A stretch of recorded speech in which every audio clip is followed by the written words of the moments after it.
राम राम जी सारण है। मैं आपका साथी यार के बात करेंगे ग्रुप डी भर्ती के बारे में। तो ग्रुप डी भर्ती वालों के लिए एक बड़ी लिस्ट जारी हुई है और स्पेशल खेल कोटे के लिए रहेगी। इनकी सैलरी क्लियर करने के लिए जो है आदेश दिए गए हैं चीफ सेक्रेटरी की तरफ से, और साथ में जो है बाकी की ज्वाइनिंग कब होगी और क्या कुछ मामला है इसके बारे में भी चर्चा करेंगे। तो यहाँ पे आप देख सकते हो additional chief secretary government of Haryana HRD, ठीक है, की तरफ से लेटर जारी हुआ सभी डिविजनल कमिश्नर को, डिप्टी कमिश्नर को, ठीक है, regarding distribution of the salary of common cadre group D ESP employees. तो जो ESP कोटे से एम्प्लॉइज हैं, ठीक है, जो वैलिड पाए गए हैं, उनकी सैलरी क्लियर करने के लिए आदेश दिए हैं। यहाँ पे आपको दिखा देता हूँ मैं लेटर ये, और चैनल पर नए तो चैनल को सब्सक्राइब कर लेना। साथ में जो है खेल कोटा हरियाणा और जो है खेल कोटा व्हाट्सएप ग्रुप है और टेलीग्राम ग्रुप दोनों दे रखे हैं, लिंक डिस्क्रिप्शन में होगा, उनको ज्वाइन कर सकते हो। तो यहाँ पे आप देख सकते हो, it is information that after the verification of sports gradation certificate of selected ESP candidate recruited against advertisement number 1/2023 by sports department 365 candidate की लिस्ट जारी हुई है। 141 + 205 + 19 ESP candidate are found valid as per government policy. इस policy के तहत जो ये valid पाए गए हैं और आप लगे हुए हैं ग्रुप डी में, ESP कैंडिडेट हैं, तो अपना जो लिस्ट में चेक करके कमेंट सेक्शन में ये जरूर बताना आप कि सेकंड लिस्ट वालों का नाम आया या नहीं आया इसमें, और थर्ड लिस्ट वालों का, ठीक है, सेकंड लिस्ट और थर्ड लिस्ट वालों का इसमें नाम है या नहीं, जिनकी ज्वाइनिंग नहीं हुई है, क्योंकि बहुत से कैंडिडेटों की लिस्ट उनकी आ रही है जिनकी ज्वाइनिंग अभी नहीं हुई है। कहने का मतलब ज्वाइनिंग क्या, डिपार्टमेंट ज्वाइनिंग नहीं हुई है। कमिश्नरी में तो ज्वाइनिंग है, उनको डिपार्टमेंट नहीं मिले हैं, ठीक है। तो सेकंड लिस्ट वाले और थर्ड लिस्ट वाले कितने बच्चे हैं इसके अंदर, ये कमेंट सेक्शन में आप जरूर बताना। साथ में पहले भी जो है बहुत से कैंडिडेटों की जो लिस्ट आई थी, तो उसमें भी यही मामला था कि उनको डिपार्टमेंट नहीं मिले हैं लेकिन वैलिड हो गए हैं, और बहुत से कैंडिडेट वैलिड होने के बाद सैलरी मिल रही है उनको, ठीक है। डिपार्टमेंट नहीं मिले हालांकि, लेकिन उनकी सैलरी का निपटारा किया जाने लग रहा है, ठीक है। किसी की 4 महीने की दे रखी है, किसी की 5 महीने की, जो वैलिड है, ठीक है। अभी नॉट वैलिड का कोई मामला सामने नहीं आया है। तो ये लिस्ट रहेगी कंप्लीट, मैं आपको दिखा भी देता हूँ, ये पूरी लिस्ट रहेगी इसकी, ठीक है। यहाँ से आप देख सकते हो, रोल नंबर है, नेम है, फादर नेम है, date of birth, district, date of issuance, gradation certificate कब इशू हुआ, ग्रेडेशन सर्टिफिकेट नंबर, ठीक है। तो ये कंप्लीट लिस्ट इन्होंने जारी कर दी है, आपको टेलीग्राम ग्रुप में और व्हाट्सएप ग्रुप दोनों जगह प्रोवाइड करवा दी जाएगी, ठीक है, लिंक डिस्क्रिप्शन में दिया हुआ है।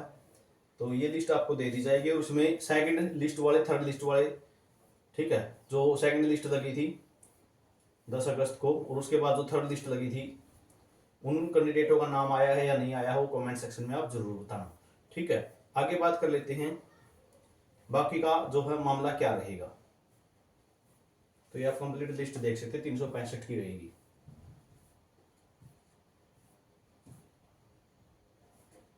ये पूरी लिस्ट है 13 पेज की, ठीक है। ये 365 कैंडिडेट की रहेगी। उसके बाद बात कर लेते हैं बाकी का क्या रहेगा। तो मैंने एक बात पे जोर दिया था, बहुत से कैंडिडेट बोलते भी होंगे कि HRD लेटर जारी करेगा, जिस तरीके से इन 365 के लिए आदेश करेंगे, ठीक है भाई, ESP वालों को सैलरी दे दो, ठीक है, ESP वालों को सैलरी दे दो, जैसे इन 365 के आदेश करे हैं, इस तरीके से ही HRD के जो बचे हुए हैं, ठीक है, यानी जिनकी वैलिड नॉट वैलिड जो मामला बचा हुआ है, वो भी क्लियर कौन करेगा, HRD ही करेगा। HRD के हाथ में सारे कर्मचारी हैं, ठीक है। अगर आप HSSC की लिस्ट में आपका नाम आ गया तो उसके बाद HSSC के ही अंडर आप आते हैं, ठीक है।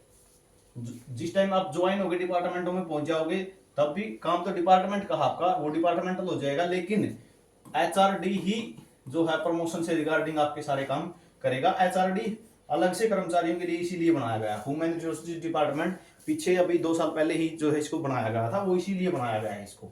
HRD ही देख रेख करेगा सारे कर्मचारियों की। तो अभी अगर आपके जो है वैलिड हो या नॉट वैलिड हो, अभी तक आपका पेंडिंग है काम, तो HRD लेटर जारी करेगा, उसके बेस पे ही आगे की प्रोसेस होंगी, ठीक है। इस लिस्ट जारी होने से पहले भी बहुत सी की तो जो है सैलरी बन गई थी, लेकिन वही बात है, कुछ को मिल गई थी, कुछ को रह गई थी। तो अब ये लिस्ट जारी होगी, इनको अब जो है क्लियर कर दिया जाएगा। और आपको जैसे ही पता कि बजट सत्र खत्म हो रहा है, ठीक है, 31 मार्च को ये बजट सत्र खत्म हो रहा है, तो कर्मचारियों की कह सकते हो या सरकार की भी कोशिश यही रहेगी कि इस बजट सत्र का जो यानी 2024-25 का जो बजट सत्र था ये, ठीक है, तो उस बजट सत्र के दौरान जितनी भी सैलरी बढ़ती है, वो सैलरी उसी 31 मार्च तक निपटारा कर दिया जाए। तो ये जानकारी आपके लिए रहेगी, ठीक है। और अभी अगर सेकंड लिस्ट वालों को थर्ड लिस्ट में नाम इसमें आया या नहीं आया, कमेंट सेक्शन में जरूर बताना। जिसका बचा हुआ है, ठीक है, उसके लिए भी एचआरडी इसी तरीके से लेटर जारी करेगा। अपडेट आपको चैनल पर जरूर मिल जाएगी, टेंशन लेने की आवश्यकता नहीं है।